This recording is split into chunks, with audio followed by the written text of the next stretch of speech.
اچھا ذرا سوچئے، اسلامی تاریخ کا ایک ایسا راز جو صدیوں سے لوگوں کو حیران کیے ہوئے ہے۔ آج ہم اپنی اس پیشکش میں ایک ایسی عظیم شخصیت کی کہانی کے بارے میں بات کریں گے جن کی عقیدت کی مثال ملنا واقعی ناممکن سا لگتا ہے۔ تو بنا کسی دیری کے چلیے سیدھا اس دلچسپ کہانی میں چلتے ہیں اور دیکھتے ہیں اس اندیکھے رابطے کے پیچھے آخر راز کیا ہے۔ اب ذرا اس عجیب بات پر غور کیجیے، ایک ایسے درویش جنہیں روحانیت کی سب سے بلند چوٹی پر مانا جاتا ہے، خود پیغمبر اسلام نے ان کی تعریف کی، لیکن اور یہی سب سے بڑا ٹوسٹ ہے، وہ کبھی ان سے فزیکل یعنی ذاتی طور پر ملے ہی نہیں، مطلب آمنے سامنے ان کی ملاقات کبھی نہیں ہوئی۔ آخر یہ کیسے ممکن ہے؟ ایسی کیا مجبوری تھی جس نے اتنے عظیم درویش کو اس ملاقات سے روکے رکھا؟ ماں کی خدمت اور عقیدت، ایک طرف زندگی کی سب سے بڑی خواہش اور دوسری طرف ماں کا حکم، ان دونوں کے درمیان انتخاب کا یہ قصہ بڑا ہی حیران کن ہے۔ حضرت اویس کرنی کے دل میں یمن سے مدینہ جا کر پیغمبر اسلام سے ملنے کی ایک ایسی آگ، ایک ایسی شدید خواہش تھی جسے شبدوں میں بیان کرنا مشکل ہے۔ لیکن دوسری طرف ان کی بیمار ضعیف ماں تھیں، انہوں نے آخری وقت میں اکیلے نہ چھوڑنے کی التجا کی۔ ذرا سوچئے یہ کتنی بڑی آزمائش تھی، ایک طرف دنیا کی سب سے عظیم خواہش اور دوسری طرف ماں کا فرمان۔ تو اب دیکھتے ہیں آگے کیا ہوا۔ بڑی منتوں کے بعد ان کی ماں نے آخر اجازت تو دے دی، لیکن ایک سخت شرط پر۔ شرط یہ تھی کہ اگر پیغمبر گھر پر موجود نہ ہوئے تو وہ وہاں ان کا انتظار نہیں کریں گے، فوراً واپس لوٹ آئیں گے۔ خیر، اویس قرنی مدینہ پہنچے، دروازے پر دستک دی، لیکن وہاں حضرت عائشہ نے بتایا کہ پیغمبر تو گھر پر نہیں ہیں۔ انہوں نے اپنا لمبا چوڑا تعارف نہیں کروایا، بس خود کو یمن کا ایک فقیر کہہ کر متعارف کروایا، ایک پیغام چھوڑا اور ماں کی شرط کو حرف پہ حرف پورا کرتے ہوئے بغیر کسی انتظار کے سیدھا یمن واپس لوٹ گئے۔ اسے کہتے ہیں اصول اور فرما برداری۔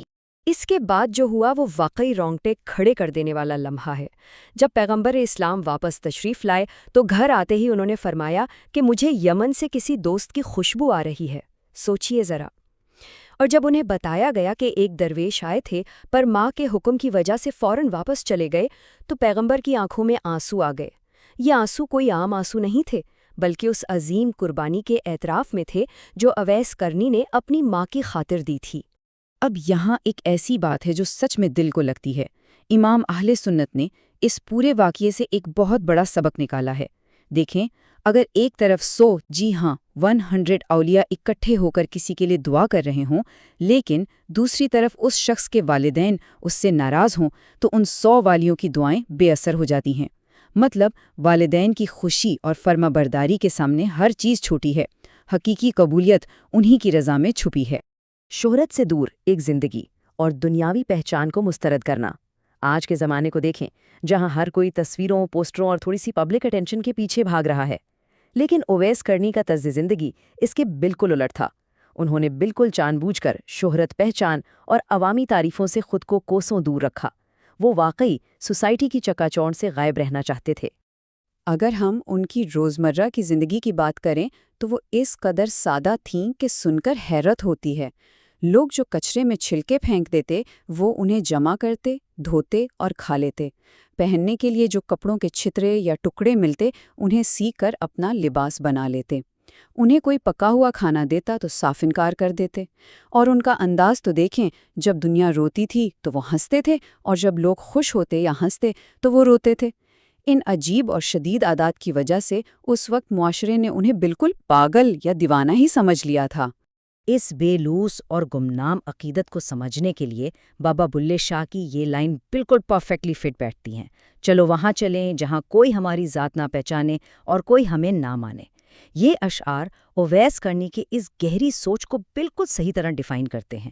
ان کی خواہش تھی کہ ان کی ڈیووشن، ان کی عبادت بالکل پیور اور خالص ہو، جس میں دکھاوا یا دنیاوی پہچان کا ایک قطرہ بھی شامل نہ ہو۔ اویس کرنی کی تلاش اور حرام بن حیان کی لگاتار جستجو۔ کہانی میں اب ایک نیا موڑ آتا ہے۔ حرام بن حیان، جو خود ایک عظیم عالم اور تابعی تھے، جب انہوں نے ان واقعات اور اس رہسیمئی یعنی پوشیدہ درویش کے بارے میں سنا تو انہوں نے ٹھان لی کہ کسی نہ کسی طرح اس شخص کو تلاش کرنا ہے۔ اور یہاں سے شروع ہوتا ہے تاریخ کا ایک بے حد دلچسپ اور تھکا دینے والا سفر۔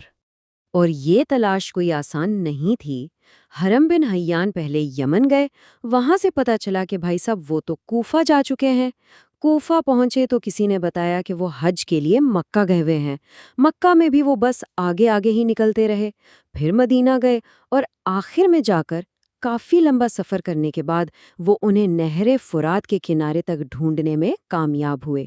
یہ لگاتار سفر ہمیں بتاتا ہے کہ اویس کرنی کسی بھی طرح کی پہچان سے کتنا بھاگتے تھے۔ آخر کار نہر فرات کے کنارے ایک نظارہ دکھا۔ حرم بن حیان نے ایک شخص کو وضو کرتے دیکھا، لمبا قد، نہایت پتلا وجود اور ہاتھوں پر نشانات۔ انہوں نے پاس جا کر سلام کیا۔ اب یہاں سنیے کیا ہوا۔ اویس کرنی نے اپنا چہرہ بھی نہیں پھیرا، بس پانی کی طرف دیکھتے ہوئے ہی جواب دیا، وعلیکم السلام یا حرم بن حیان۔ ذرا سوچئے، ایک بالکل اجنبی انسان کا ایگزیکٹ نام لے کر اسے پکارنا، یہ کسی عام انسان کے بس کی بات تو بالکل نہیں تھی۔ ظاہر ہے حرام بن حیان حیرت میں پڑ گئے۔ انہوں نے پوچھا کہ آپ میرا نام کیسے جانتے ہیں؟ ہم تو کبھی ملے ہی نہیں۔ اس پر اویس کرنی نے ایک گہرا روحانی تصور پیش کیا، جسے عارف روحی کہتے ہیں۔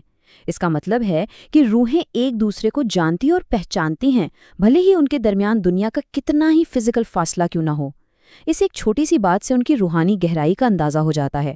اور مزے کی بات دیکھیں، اس کے فوراً بعد انہوں نے حرام بن حیان سے گزارش کی کہ بس اب انہیں اکیلا چھوڑ دیا جائے تاکہ وہ ریت پر تسلی سے اپنی عبادت کر سکیں۔ حتمی پہچان اور پیغمبر PBOH کا آخری حکم۔ اب ہم چلتے ہیں اس کہانی کے بالکل عروج پر، اس کلائمیکس کی طرف جو سچ میں حیران کر دینے والا ہے۔ یہ تاریخ کا وہ عظیم واقعہ ہے جب پیغمبر اسلام نے اس دنیا سے پردہ فرمانے سے پہلے اپنے سب سے قریبی صحابہ حضرت عمر اور حضرت علی کو اپنے پاس بلایا اور انہیں اویس کرنی کے متعلق ایک بہت ہی خاص اور آخری حکم دیا۔ ان کی ہدایات بالکل کلیئر تھیں۔ انہوں نے فرمایا کہ قرن کے علاقے میں جاؤ اور اویس کو تلاش کرو، انہیں میرا ذاتی جبہ یعنی میرا لباس تحفے میں دو۔ لیکن جو اگلی بات تھی وہ سب سے زیادہ حیرت انگیز تھی۔ فرمایا، اویس سے کہو کہ وہ میری امت کی مغفرت کے لیے دعا کریں۔ ذرا اس بات کی گہرائی کو سمجھیں۔ اس قدر عظیم صحابہ کو ایک ایسے انسان کے پاس بھیجا جا رہا تھا جسے کسی نے ذاتی طور پر دیکھا تک نہیں تھا، صرف اس لیے کہ وہ پوری امت کے لیے دعا کریں۔ کتنی عظیم عاجزی ہے یہ۔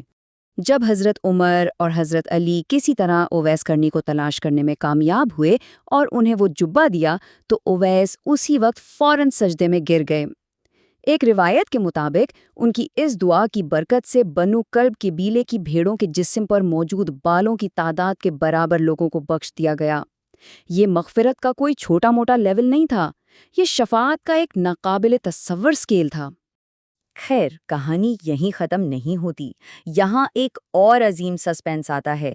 وہاں موجود ایک تیسرے شخص نے اویس کرنی کو مشورہ دیا کہ دیکھیں، آپ پیغمبر سے تو نہیں مل سکے تو کم از کم حضرت عمر اور حضرت علی کا ہی چہرہ ٹھیک سے دیکھ لیں، کیونکہ انہوں نے تو پیغمبر کا دیدار کیا ہے۔ یہ سن کر اویس اپنی جگہ سے اٹھے اور ان دونوں عظیم صحابہ سے ایک ایسا اسپیسیفک سوال پوچھا جس نے سب کو حیران کر دیا۔ انہوں نے پوچھا، اچھا یہ بتائیں، پیغمبر صلی اللہ علیہ وآلہ وسلم کی ریش مبارک یعنی ان کی داڑھی میں ٹھیک کتنے بال سفید تھے؟ صحابہ جو ان کا رتبہ سمجھ چکے تھے نہایت ادب سے بولے کہ آج اس کا جواب آپ ہی دیں گے۔ اور تب اویس کرنی نے ایک ایگزیکٹ فگر بتائی، 17۔ انہوں نے واضح کیا کہ پیغمبر کی ریش مبارک میں ٹھیک 17 بال سفید تھے۔ یہاں سے یہ بات بالکل شیشے کی طرح صاف ہو گئی کہ فزیکل ملاقات نہ ہونے کے باوجود ان کی روحانی پیشنگی کتنی کلیئر تھی، ان کا کنیکشن کتنا اسٹرانگ تھا۔ یہ اس اندیکھے رابطے کا سب سے بڑا اور ناقابل تردید ثبوت تھا۔ ان ساری باتوں سے ہم جس عظیم اصول تک پہنچتے ہیں اسے کہتے ہیں بن دیکھا پیار، یعنی ایک ایسی ہستی کے لیے مکمل، بے عیب اور پاک عقیدت جسے آپ نے کبھی سامنے سے دیکھا ہی نہ ہو۔ اسے ایمان کی سب سے خالص اور کامل شکل کہا گیا ہے۔ ایک ایسی خواہش جس میں دنیا کی ہر چیز قربان کی جا سکے صرف ایک جھلوے کے لیے۔ یہی اصل عقیدت کی حقیقی پہچان ہے۔ تو بھائی، اس پورے تجزیے اور آج کی اس پیشکش سے ہمیں سیکھنے کو کیا ملتا ہے؟ یہی کہ حقیقی بلندی اور عظیم رتبہ چپ چاپ فرما برداری اور مکمل عاجزی میں ہے، نہ کہ دنیا میں پہچان بنانے، سوشل میڈیا پہ تصویریں لگانے یا شہرت ڈھونڈنے میں۔ اویس کرنی کی زندگی ہمیں ایک بہت بڑے سوال کے ساتھ چھوڑ جاتی ہے، کیا ہماری ڈیووشن یا عبادت صرف دنیا کو دکھانے کے لیے ہے، یا پھر یہ بالکل اسی اندیکھے رابطے کی طرح پوشیدہ اور خالص ہے؟ آخری بات سوچئے ضرور، کیا اصل کامیابی شہرت کے پیچھے بھاگنے میں ہے، یا خود کو پوشیدہ رکھ کر سچی محبت نبھانے میں؟